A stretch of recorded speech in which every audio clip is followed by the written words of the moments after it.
po ito. Isa po doon na nakilala namin po siya bilang isang Diyos ng mga himala.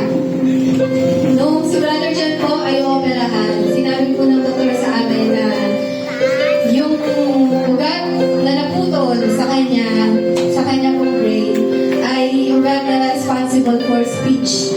Sabi po, hindi na daw po siya makakapagsalita. Hindi na daw po siya makakapaglabas ng sounds. Pero ang Diyos po ay Diyos ng mga himala.